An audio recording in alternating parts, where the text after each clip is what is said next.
Assalamualaikum warahmatullahi wabarakatuh. Alhamdulillahirabbil alamin wassalatu wassalamu ala asyrofil anbiya'i wal mursalin wa ala alihi wa sahbihi ajmain, amma ba'du. Yang kami hormati, yang kami muliakan Bapak Al-Ustadz Dr. Zahrul Fatah, dan yang kami hormati Takmir Masjid Nahdlatul Ummah rahimakumullah dan jamaah pengajian halaqah tafsir Al-Quran.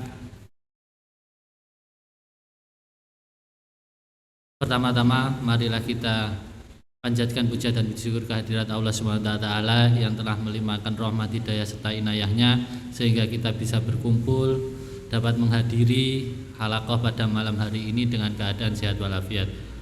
Salawat serta salam semoga tetap terlimpahkan pada junjungan kita Nabi Muhammad SAW yang kita nantikan syafaatnya di yaumul qiyamah nanti. Mari kita buka, kita mulai dengan bacaan Ummul Quran. Al-Hadiniyah Al-Fatihah.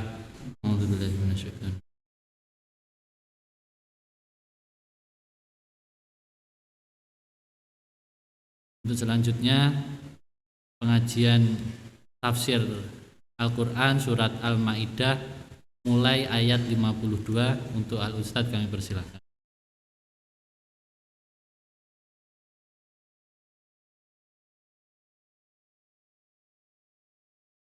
Bismillahirrahmanirrahim. Assalamualaikum warahmatullahi wabarakatuh.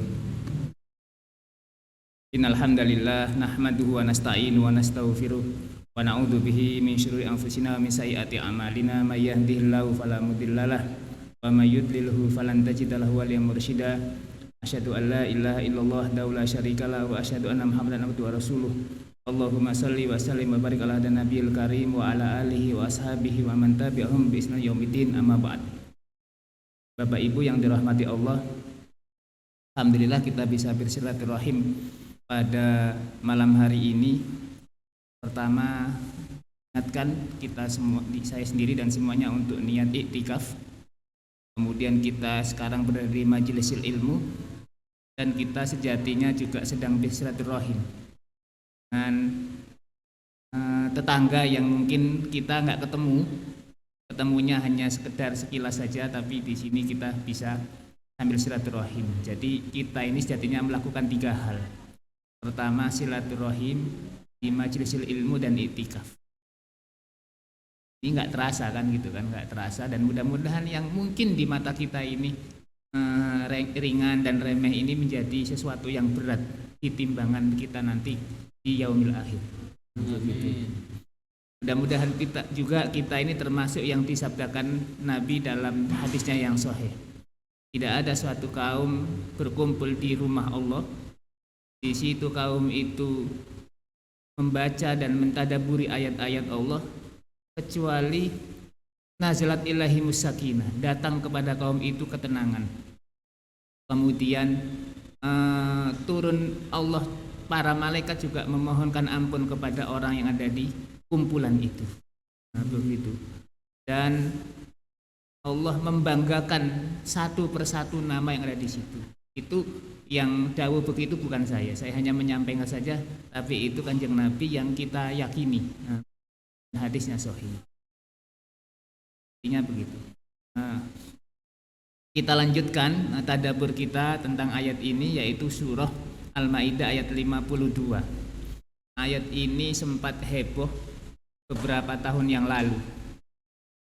Ayat ini sampai menjebloskan seseorang ke penjara waktu itu. Anda masih ingat, yaitu calon gubernur DKI waktu itu. Begitu. Gara-gara ini kemudian orang buka apa sih maksud ini kan begitu.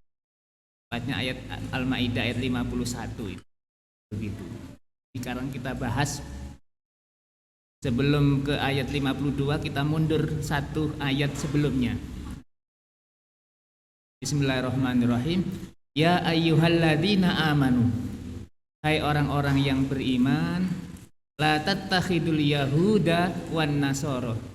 Janganlah kalian menjadikan orang Yahudi dan juga orang Nasrani aulia. Nah, di sini letak perdebatan yang sengit saat itu. Aulia itu jamak dari kata wali. Nah, wali itu apa sejatinya? Begitu. Di terjemahan Kemenak yang dulu diterjemahkan pemimpin. Setelah melalui diskusi panjang, akhirnya ada revisi.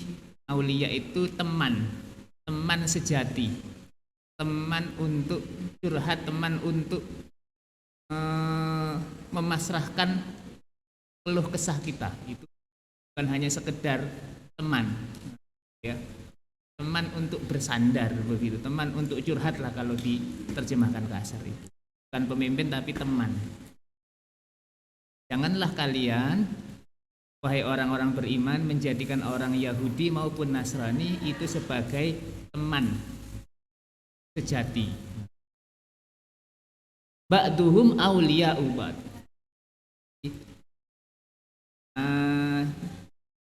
Hanya sekedar menjadikan kenalan, iya kalau maksudnya terjemahan kasar. Tapi kalau teman kemudian tempat untuk memasrahkan sebuah urusan, itu dilarang.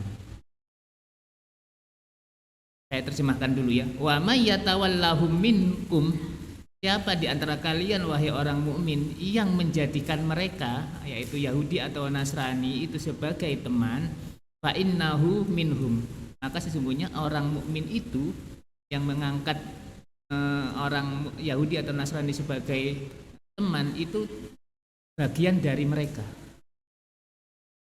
Innallaha la yahdil qaumidz zalimin, dan sesungguhnya Allah tidak memberi petunjuk kepada orang-orang yang zalim. Siapa kok orang-orang yang zalim itu? Zalim itu kan menempatkan sesuatu tidak pada tempatnya. Itu zalim. Nah, orang-orang yang tidak beriman itu disebut juga orang yang zalim karena sesungguhnya dia seharusnya mengimani sesuatu yang harus dia yakini, tapi dia kemudian mengingkari itu, maka disebut zalim. Seharusnya dia menerima kebenaran yang dibawa oleh baginda Nabi, tapi kemudian dia tidak menerimanya atau menolaknya, maka dia disebut orang yang zalim, atau dia orang disebut orang yang kafir. Orang kafir itu adalah orang yang menutup. Jadi kafaro yakfur itu asal bahasanya itu menutup. Makanya dalam bahasa Arab petani itu disebut kufar, karena dia menutup bebijian itu dengan tanah saat dia menanam padi atau yang lainnya, kan begitu. Makanya petani disebut kufar. Nah, orang yang menutup hatinya dari kebenaran yang dibawa oleh baginda Nabi disebut kafir. Berarti orang itu telah melakukan sebuah kezaliman, karena kebenaran yang seharusnya dimasukkan dalam hatinya kemudian ditolaknya. Itu terjemahannya. Sekarang kita bahas lebih dalam meskipun tidak terlalu detail. Ayat ini kita tahu surah Al-Maidah ini termasuk surah Madaniyah, artinya surat yang turun setelah Rasulullah hijrah. Yang mayoritas suratnya ini, ayat-ayatnya ini turun di Madinah. Meskipun terkadang turun di luar kota Madinah juga, tapi turun setelah Rasulullah hijrah ke Madinah. Ketika Rasulullah hijrah ke Madinah, komunitas yang ada saat itu kaum Muhajir dan kaum Ansor. Kaum Muhajir itu orang-orang muslimin dari Mekah yang hijrah, kaum Ansor adalah orang Madinah yang masuk Islam. Kemudian ada juga kaum Yahudi yang sudah ada di Madinah jauh sebelum Rasulullah hijrah ke Madinah. Nah, dulu kan namanya Yathrib, kemudian Rasulullah hijrah diganti Madinah. Nah, ketika Rasulullah berdakwah di Mekah, yang menentang dakwah Islam itu orang-orang kafir Quraisy. Tapi ketika Rasulullah hijrah ke Madinah, musuh Islam itu tidak hanya orang kafir Quraisy yang ditinggalkan Nabi di Mekah, tapi juga orang-orang Yahudi yang ada di Madinah. Nah, sebelum itu saya ingin berbicara sejarah agak mundur ke belakang. Berita tentang diutusnya Nabi akhir zaman itu sebenarnya sudah diberitahukan oleh Allah melalui kitab-kitab terdahulu, termasuk kitab Injil dan Taurat. Jadi sebelum Rasulullah diutus, di Madinah itu ada dua suku besar di Madinah, namanya Aus dan Khosraj, kemudian ada orang Yahudi di sana. Selama bertahun-tahun suku Aus dan Khosraj ini saling berperang. Yang menjadi provokatornya adalah orang Yahudi selama bertahun-tahun. Setelah sekian lama berperang, mereka menyadari, antara Aus dan Khosraj ini menyadari bahwa tidak ada untungnya berperang itu. Akhirnya mereka sepakat untuk tidak berperang lagi dan mengangkat salah seorang dari mereka menjadi pemimpin di Madinah. Disepakati antara Aus dan Khosraj itu diangkatlah salah seorang dari mereka, seorang yang dijadikan pemimpin. Mereka sudah kecapean perang. Mereka baru menyadari bahwa selama ini mereka diadu domba oleh orang Yahudi yang ada di Madinah. Dan perekonomian di Madinah saat itu memang dikuasai orang Yahudi. Mereka menyadari itu. Akhirnya mereka sepakat tidak akan perang lagi dan akan mengangkat seorang pemimpin namanya Abdullah bin Ubay bin Salul. Sudah dia calon tunggal dan gak ada kandidat lain. Nah, selang hari H, dia menunggu pelantikan begitu, beberapa orang Madinah itu pergi haji. Jadi ibadah haji itu sudah ada sejak zaman Nabi Ibrahim, ya, gitu kan. Di haji. Tapi haji sebelum Rasulullah diutus itu sudah diselewengkan tidak sebagaimana yang diajarkan Nabi Ibrahim. Ada beberapa orang Madinah yang pergi ke Mekah untuk haji. Rupanya 6 orang Madinah yang pergi haji ini mendengar sosok nama yang itu mereka pernah dengar dari orang Yahudi di Madinah, bahwa akan ada nabi akhir zaman, ciri-cirinya begini. 6 orang Madinah itu kemudian dengar, orang ini kan yang selama ini kita dengar dari orang Yahudi bahwa dia itu nabi akhir zaman. Akhirnya 6 orang Madinah itu mendatangi Nabi dan bertanya kepada Nabi. Singkat kata, Nabi mendakwai dan mereka masuk Islam. 6 orang Madinah ini balik lagi ke Madinah, kemudian berbicara kepada tetangganya dan orang-orang sekitar bahwa Nabi akhir zaman yang selama ini kita dengar dari orang Yahudi itu sudah datang dan ada di Mekah. Akhirnya nama Muhammad SAW itu kemudian mulai viral di Madinah saat itu. Ini nih orang yang selama ini kita tunggu mendamaikan kita. Seiring dengan viralnya nama baginda Nabi, calon yang sudah mereka sepakati Abdullah bin Ubay bin Salul itu kemudian redup. Gak jelas kapan dilantik, kapan diangkat. Hingga akhirnya Rasulullah hijrah ke Madinah. Dari 6 ini kemudian menyusul lagi beberapa orang Madinah yang akhirnya masuk Islam. Kemudian mereka balik ke Madinah lagi. Jadi nama Rasulullah itu sudah viral dan ditunggu-tunggu orang Madinah sebelum Rasulullah hijrah. Dan sekian hari Abdullah bin Ubay bin Salul ini makin gak jelas statusnya. Jadi menjadi kandidat terus.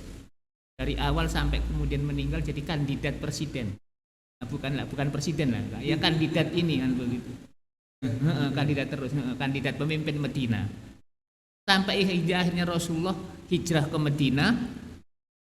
Dan kita tahu sendiri akhirnya Rasulullah lah yang menyatukan orang Muhajirin dan Ansar dan menjadi pemimpin umat Islam. Abdullah bin Ubay bin Salul ini sakit hati. Dia sudah siap semuanya. Ibaratnya itu sudah habis banyak untuk baleho, untuk ini nggak jadi kan begitu. Sakit hati. Sakit hatinya itu dilampiaskan dengan dia masuk Islam secara pura-pura. Dan dia menjadi duri dalam daging dalam tubuh umat. Dan dia mengajak orang-orang yang lain memprovokasi untuk menjadi orang yang munafik. Yang dipimpin Abdullah bin Ubay. Dalam perjalanannya Abdullah bin Ubay bin Salul dan kelompoknya inilah, orang munafik inilah yang banyak mengganggu dan merusak memporak-porandakan dakwah Nabi dari dalam, dan itu yang berat. Kalau ketemu orang kafir jelas, kalau orang munafik ini susah. Dalam banyak kasus beberapa sahabat minta izin kepada baginda Nabi supaya dihabisi nyawa Abdullah bin Ubay bin Salul, tapi kemudian Rasulullah jangan. Nanti kalau sampai kamu bunuh dia, apa kata dunia? Nanti akan ditulis dalam headline, nggak ada headline lah. Nanti akan ditulis, dikenang dalam sejarah Muhammad membunuh sahabat, meskipun dia jangan. Terus, nah, jadi kemudian mulailah babak baru perjuangan Islam yang dulu ketika di Mekah musuh umat Islam itu atau umat Islam itu berhadapan dengan kaum kafir Quraisy, ketika di Madinah itu ada orang Yahudi, ada orang munafik dan kaum muslim. Nah, ayat ini menegur atau menegaskan kepada kaum mukminin supaya tidak menjadikan orang Yahudi sebagai teman untuk mereka berlindung. Karena ketika ayat ini turun, ada beberapa gelintir orang Muslim, dalam kurung orang munafik, mereka itu bermuka dua, tapi kemudian lebih banyak memihak kepada orang Yahudi. Mereka lah orang munafik. Di sini ditegaskan, hai orang-orang yang beriman, janganlah kalian menjadikan orang Yahudi dan Nasrani. Mungkin kita bertanya, bukankah saat itu di Madinah belum ada orang Nasrani yang menetap di situ? Ini memberi kesan atau pesan bahwa nanti juga kalau ada orang Yahudi di Madinah, janganlah jadikan mereka sebagai teman sejati. Nah, begitu. Wa may yatawallahum minkum fa innahum minhum. Karena ada beberapa orang Muslim, yaitu orang munafik yang bermuka dua. Ada yaitu kelompoknya Abdullah bin Ubay bin Salul itu, mereka itu ternyata diam-diam membangun kekuatan dengan orang Yahudi. Itu yang terjadi ketika Rasulullah di Madinah. Makanya kemudian ini ayat ini memberi peringatan supaya orang mukmin itu waspada.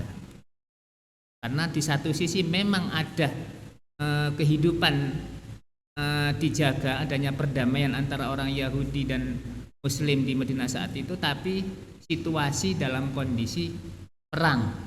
Nah, begitu. Sehingga jangan sampai dalam situasi perang kok ada orang mukmin nongkrong di sana, begitu. Nanti rahasia kita dibocorkan dong, begitu.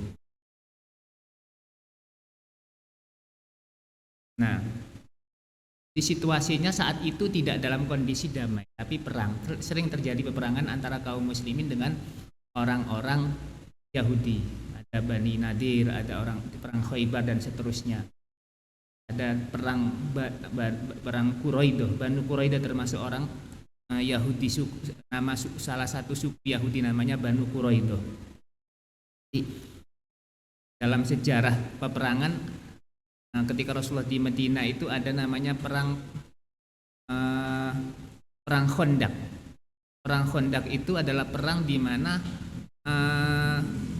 pintu masuk Madinah itu dibuat parit atau slogan, begitu. Slogan dilubangi, kemudian ditutup dengan pelepah kurma, terus ditutup lagi dengan pasir. Strategi itu Rasulullah terima dari usul seorang sahabat dari Parsi namanya Salman Al-Farisi.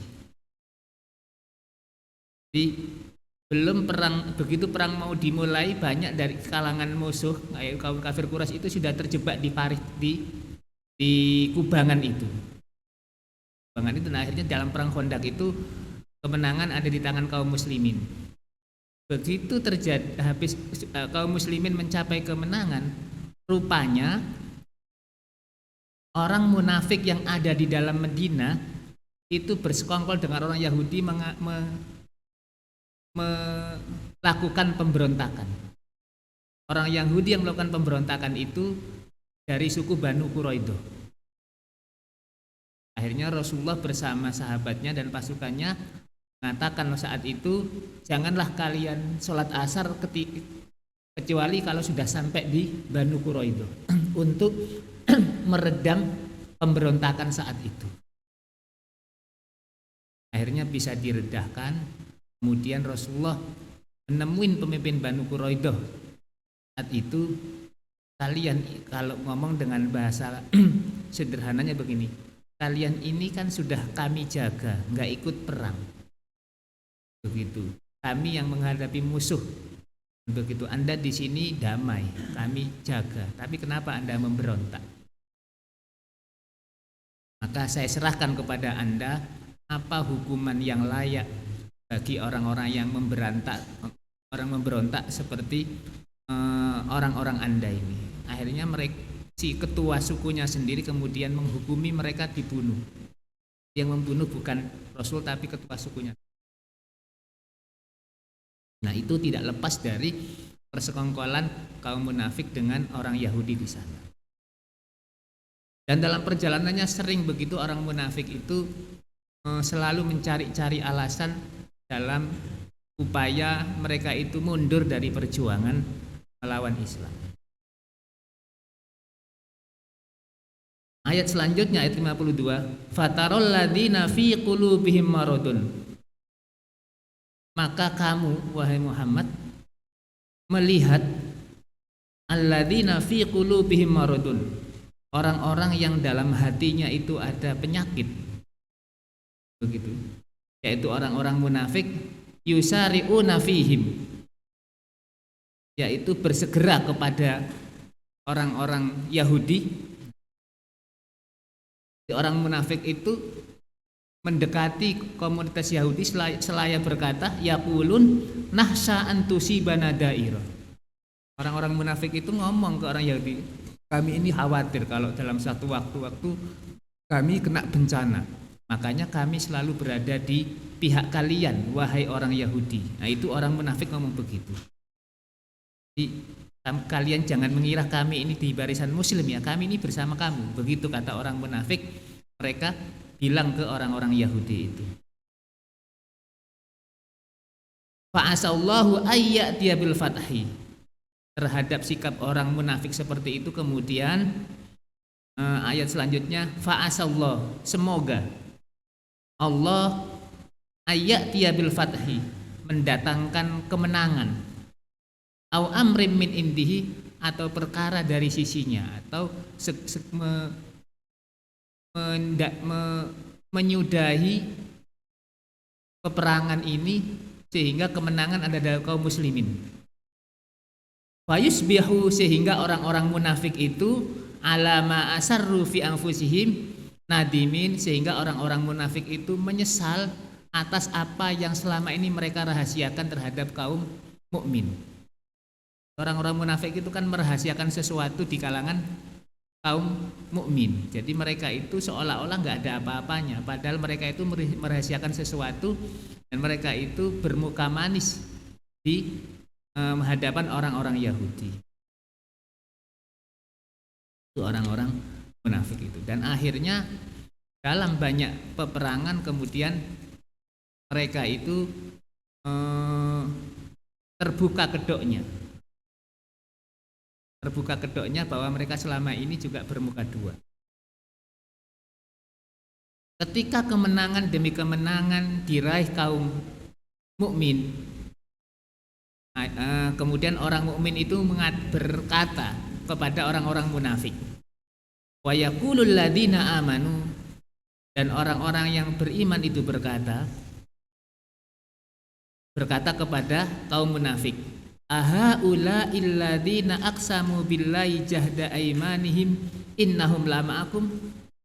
Apakah orang-orang seperti itu yang kalian itu bersumpah bahwa mereka itu selalu membelamu? Orang-orang mukmin itu berkata kepada kaum munafik, apakah wahai kaum munafik, kalian kan selama ini di belakang kami itu berlindung di hadapan orang-orang Yahudi. Nah, begitu. Sekarang mereka nggak berdaya, banyak dalam peperangan mereka kalah. Sekarang bagaimana? Jadinya mereka itu memihak kamu, membela kamu atau tidak? Dan tidak kan begitu. Innahum lama'akum, saat kalian itu bersekongkol dengan mereka, mereka kan berjanji kepada kalian wahai kaum munafik bahwa mereka itu seia sekata dengan kalian, tapi faktanya kan enggak. Habitat a'maluhum, maka amal atau perbuatan orang-orang munafik seperti itu rontok. Fa asbahu khosirin, akhirnya mereka menjadi orang-orang yang merugi di dunia dan di akhirat kelak. Dan orang munafik itu siksanya di neraka itu double stereo. Nah, begitu. Di dalam ayat nanti ada ayat yang berbunyi innal munafiqina fid darkil asfali minan nar.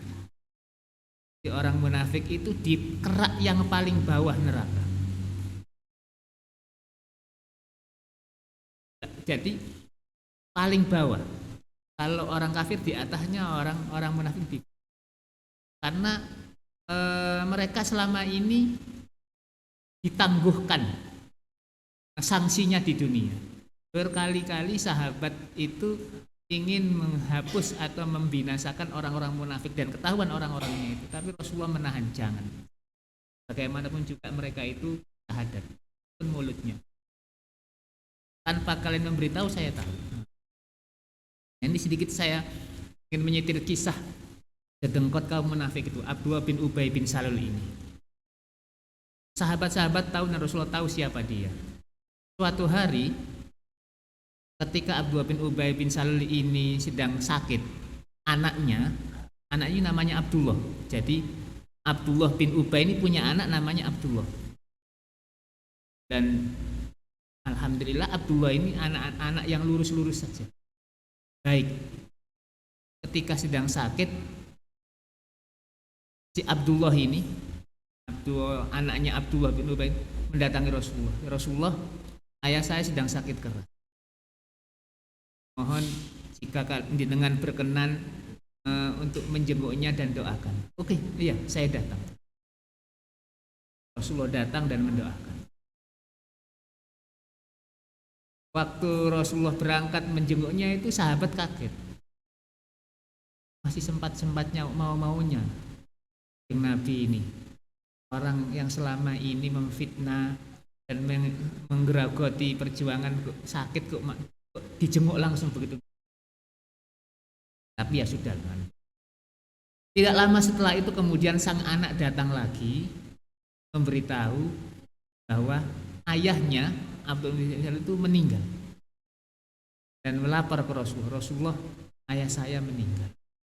Kalau jenengan berkenan, saya mohon jenengan untuk imami sholat jenazahnya. Oh iya, saya datang.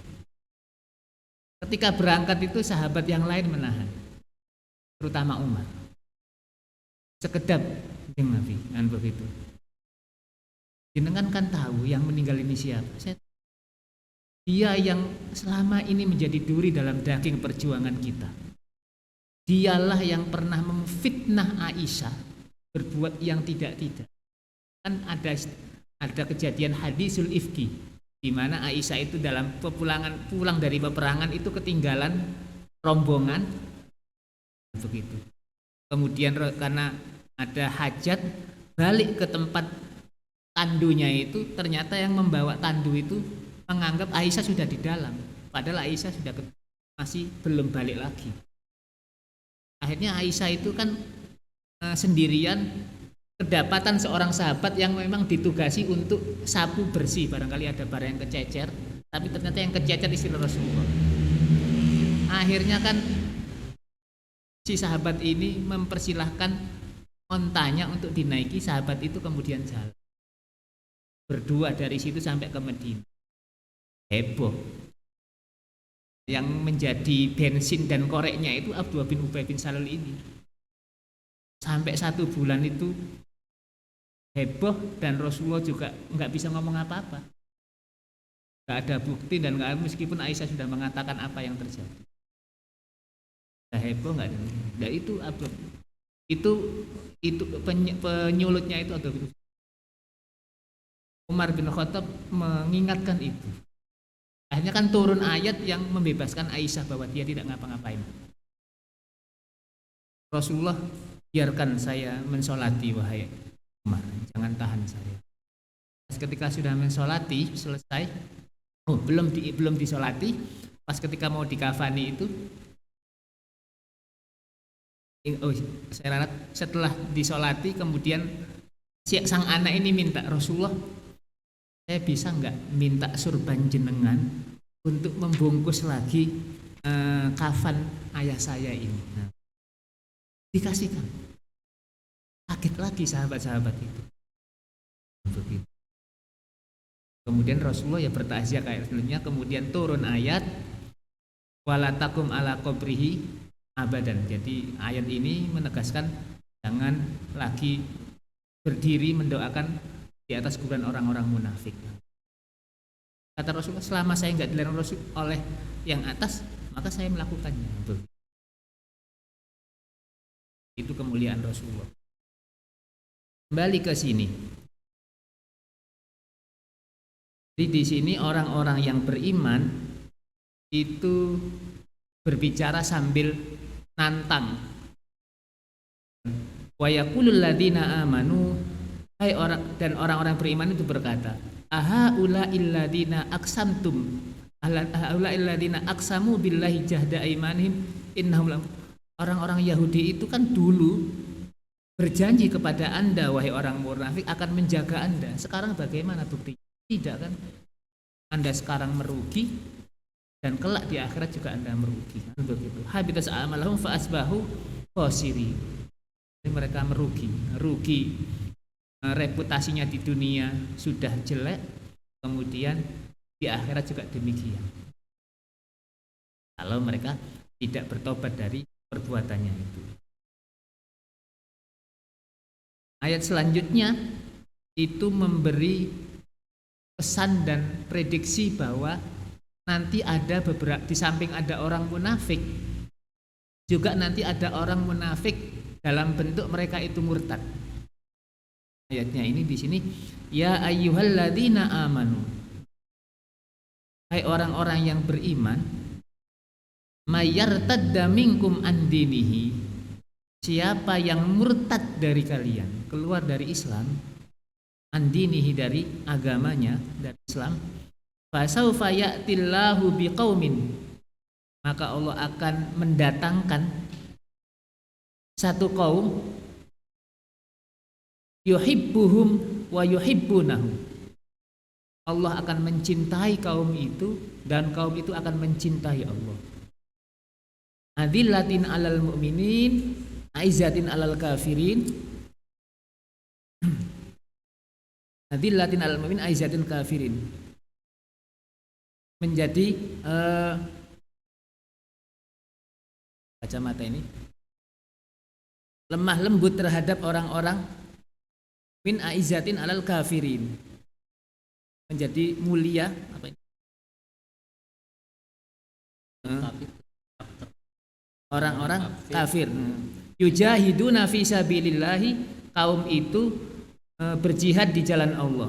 Wala yakhafuna laumata laim, dan kaum itu tidak takut dengan celaan siapapun begitu.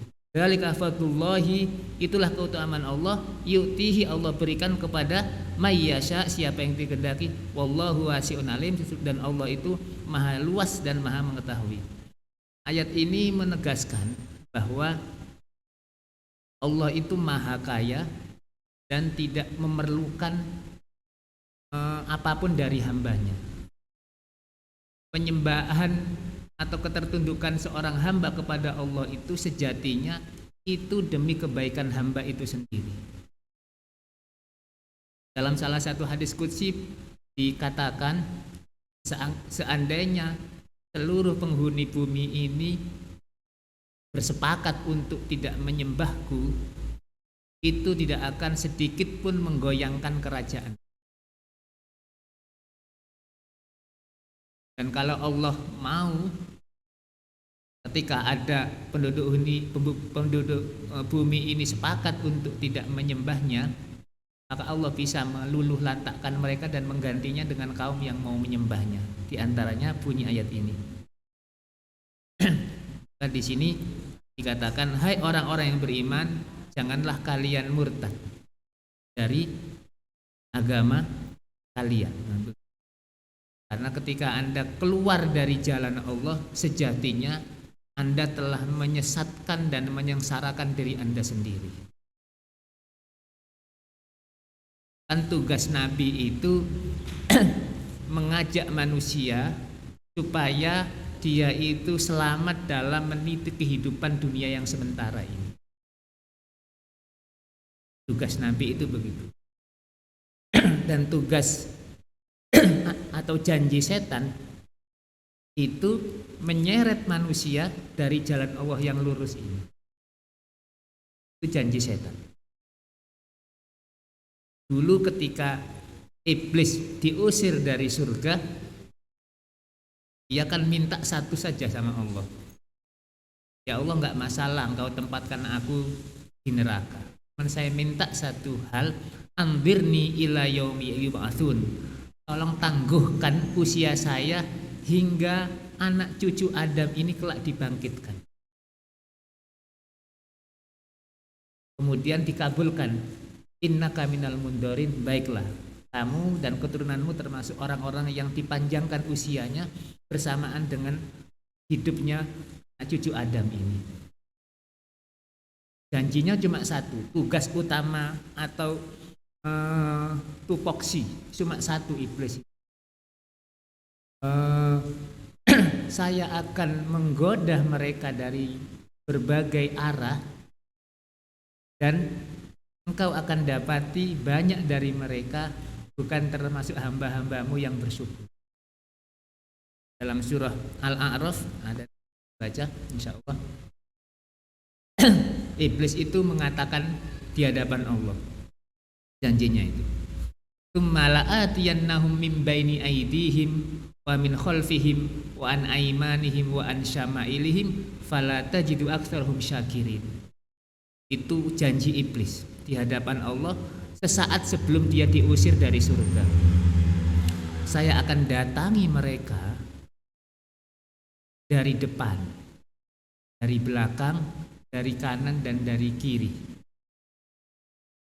Fala tajidu aktsarahum syakirin, dan engkau akan mendapati banyak dari anak cucu Adam ini bukan termasuk hamba-hambamu yang bersyukur. Maksud dari menggoda dari depan belakang itu dengan segala cara. Orang ini lemahnya ada di uang. Coba saya. Orang ini lemahnya ada di jabatan. Coba dengan jabatan. Alay enggak? Orang ini lemahnya ada di pasangan hidup. Laki-laki digoda oleh pelakor, yang wanita juga apa itu istilahnya itu, patakor atau apa begitu atau pil atau ini begitu. Jadi pelakor perebut laki-laki. Jadi orang kan kelemahannya macam-macam gitu. Segala cara ditempuh oleh iblis agar manusia dalam meniti kehidupan di dunia ini tidak berada di garis yang Allah tentukan. Kan doa kita ihdinas siratal mustaqim. Begitu. Nah, itu banyak cara yang ditempuh oleh iblis supaya orang itu berbelok-belok. Nah, Allah tidak membiarkan hambanya, manusia ini hidup sendirian di dunia ini tanpa petunjuk. Pada saat iblis dan keturunannya berusaha sekuat tenaga menyeret manusia dari jalan Allah ini. Tunjuk Allah yang pamungkas itu adalah dengan mengirim para nabi itu. Hanya dalam ayat surah Al-Baqarah, kanan nasu ummatan wahidatan. Jadi dulu itu manusia itu satu umat. Artinya sesuai dengan apa yang diajarkan Nabi Adam ke anak cucunya. Tapi Fahtalafu kalau dalam tafsirnya, kalau buka itu mereka kemudian berselisih. Karena berselisih akhirnya faba'atsallahu nabiyyina mubasysyirin wa mundzirin. Akhirnya Allah mengutus para nabi mubasysyirin wa mundzirin, memberi kabar gembira berupa surga kalau mereka mengikuti jalannya, wa mundzirin, dan memberi peringatan berupa neraka kalau mereka enggan mengikuti jalan yang Allah berikan melalui para nabi. Tugas para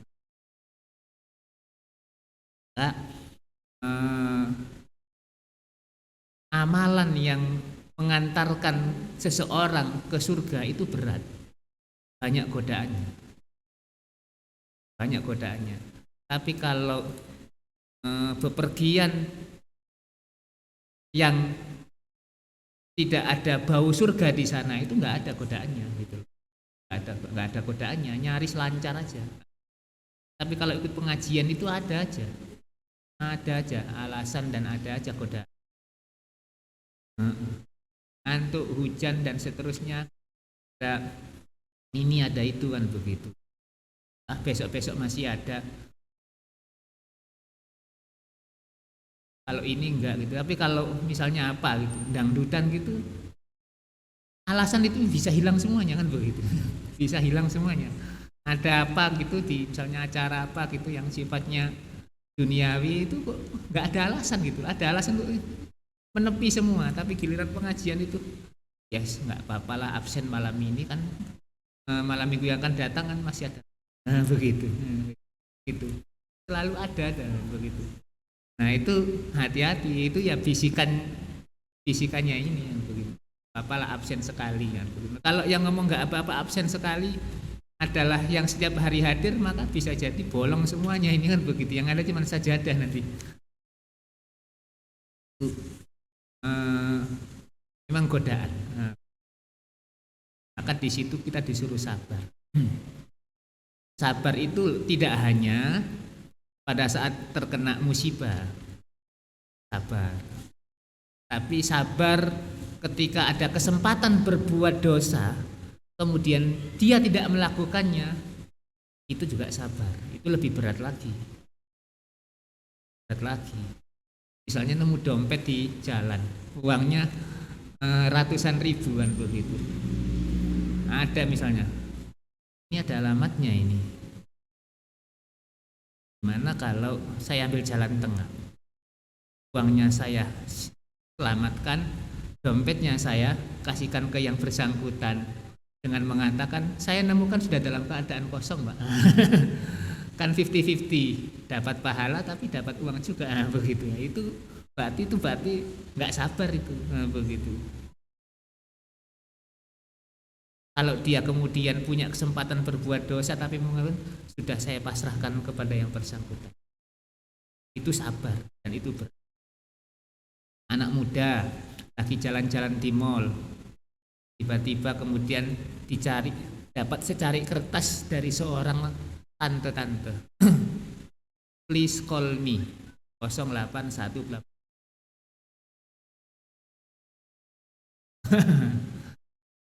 Sampai rumah, kertas tadi dibakar di kompor. Temannya, bakar apa itu? Tadi saya ke mall, ada tante ngasih cari kertas ini, please call me.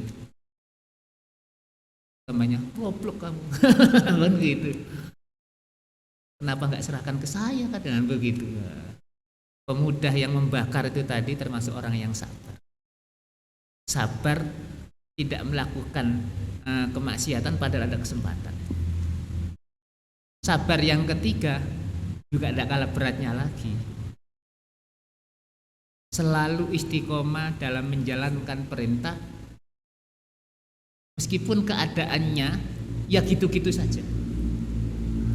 Perasaan saya bolong jarang sekali jamaah, tapi ya saya kok kayak gini-gini saja. Begitu. Begitu. Perasaan ya saya baik kepada tetangga, waktunya duwe gawi saya rewang, waktu ini waktunya sholat ya bagus. Kayak gini. Rasanya seluruh perintah agama bahkan yang sunnah-sunnah ya saya lakukan, tapi kok ya saya gini. Nah misalnya begitu.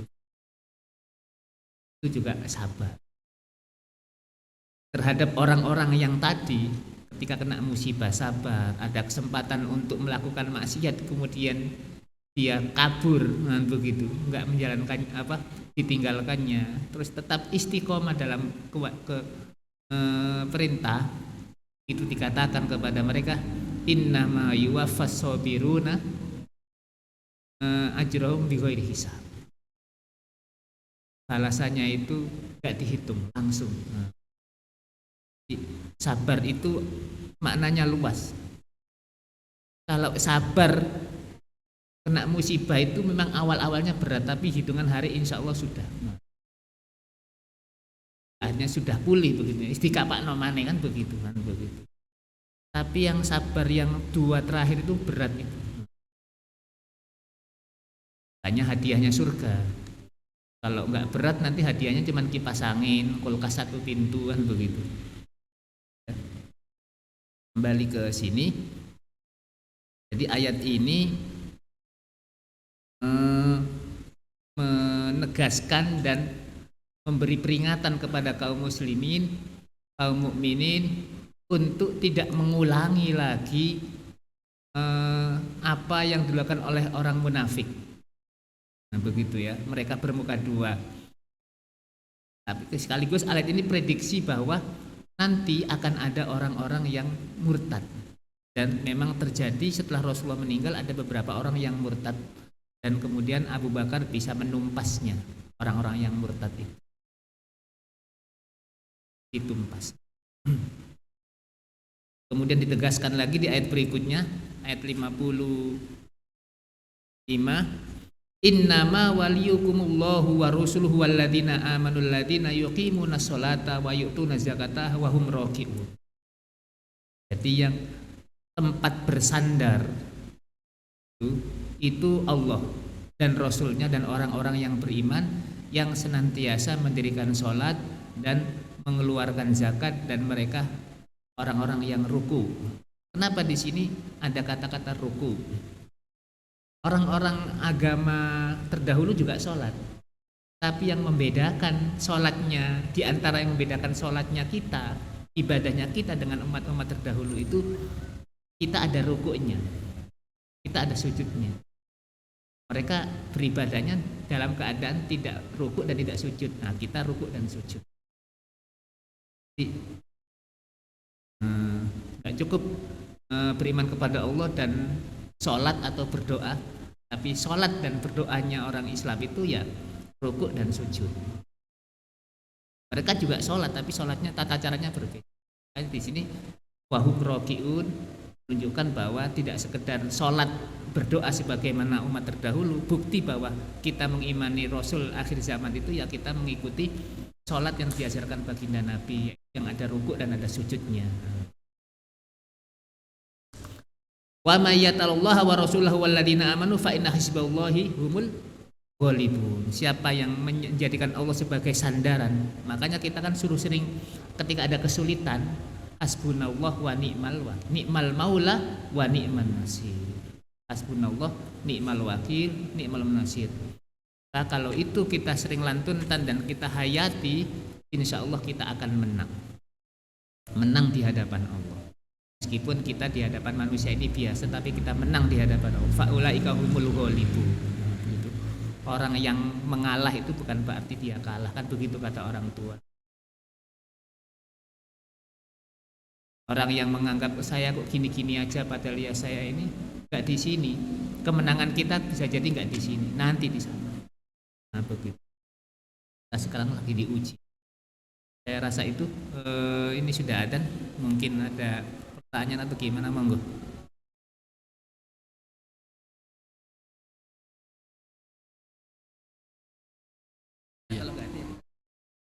Untuk selanjutnya mungkin ada pertanyaan dari jamaah, dipersilahkan.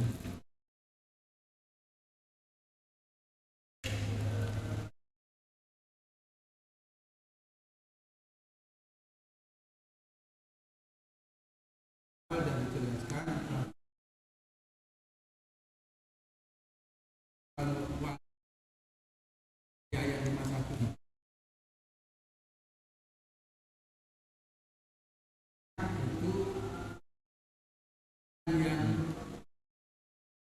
kalau di tafsir Ibnu Katsir itu juga dijelaskan mengambil pemikirannya sekarang adalah kalau kita negara yang semuanya muslim itu berbineka adalah bahwa hak semua orang sama diberi untuk dan dipilih. Ya, dipilih dan dipilih. Bagaimana sikap kita untuk melaksanakan ayat ini? Ya, pertanyaan yang bagus sekali ya. Jadi saya lupa. Jadi ketika kalau kita membaca tafsir ini tadi ayat 51 itu ada cerita ketika masa Umar bin Khattab, dia itu menugaskan Abu Musa al-Asy'ari untuk menjadi pencatat begitu, ngurusin uang administrasi. Ternyata Abu Musa al-Asy'ari itu mengangkat seorang akuntan lah gitu ya, sekretaris dari orang Nasrani. Akhirnya Umar bin Khattab marah dan menyuruhnya untuk memecat. Apakah kemudian kita bisa dengan serta-merta mengikuti apa yang dilakukan oleh Umar bin Khattab? Maka jawabannya tidak serta-merta demikian. Karena sistem pemerintahan dan kekuasaan yang diterapkan pada masa Umar bin Khattab itu berbeda dengan sistem pemerintahan yang telah disepakati oleh para pendiri bangsa ini. Itu satu. Kedua, kita sepakat bahwa semua anak bangsa itu punya hak yang sama, apapun suku, agama, dan etnisnya. Ayat ini tidak bisa serta-merta diaplikasikan begitu saja. Meskipun pada saat yang sama kita sebagai kaum muslimin ini diharapkan mempunyai asobiyah atau fanatisme yang tidak buta kepada sesama muslim. Kita tidak boleh, kita harus punya asobiyah, fanatik kepada sesama muslim, tetapi tidak boleh buta.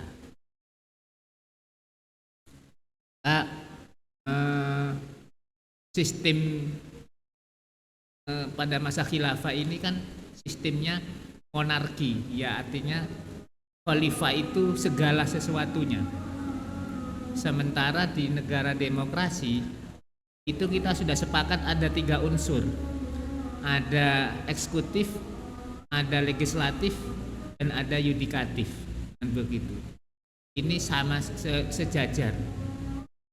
Artinya pemerintah itu diawasi oleh lembaga lain, yaitu legislatif. Makanya ketika hal yang sama, ketika ada hadis yang mengatakan wanita itu sebuah kaum tidak akan beruntung kalau dipimpin oleh seorang wanita, itu hadis itu diucapkan Rasulullah dalam konteks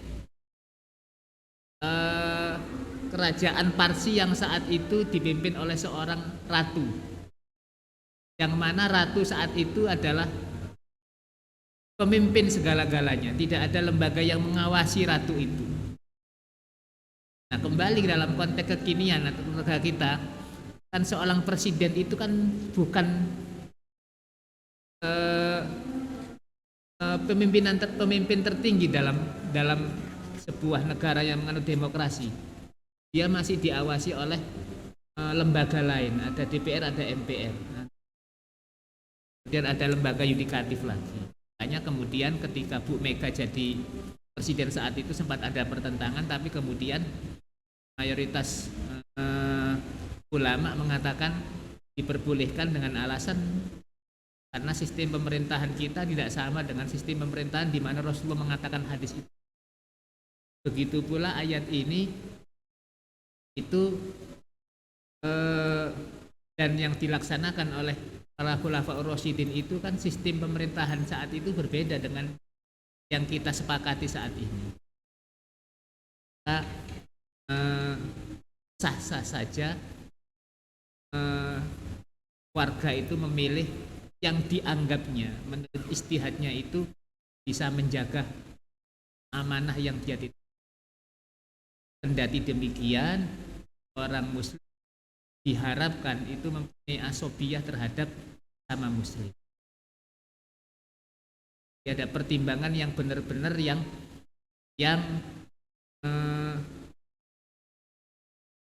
vertikal dan horizontal, bukan nafsu sesaat. Dia memilih itu ada pertanggungjawabannya, bukan hanya urusan dia selama 5 tahun atau beberapa tahun ke depan, tapi ada. Maka ketika seorang memilih mengamanahkan sesuatu di bilik itu, maka dia harus benar-benar mempunyai ilmu yang informasi yang lengkap terhadap siapa yang dipilih itu. Jadi, dalam konteks Indonesia dan yang sudah menganut negara sistem demokrasi di mana setiap warga negara berhak memilih dan dipilih, maka orang boleh memilih siapa saja yang menurut ijtihadnya itu benar-benar bisa menjalankan amanah yang dia inginkan. Sekali lagi, ijtihadnya ini harus komprehensif dan tidak didasarkan pada fanatik buta. Apalagi hal-hal yang sifatnya jangka pendek. Jadi harus tahu A sampai Z-nya masing-masing dari yang dia akan pilih itu. Dia akan ada pertanggungjawabannya dari apa yang dia lakukannya itu. Saya rasa itu.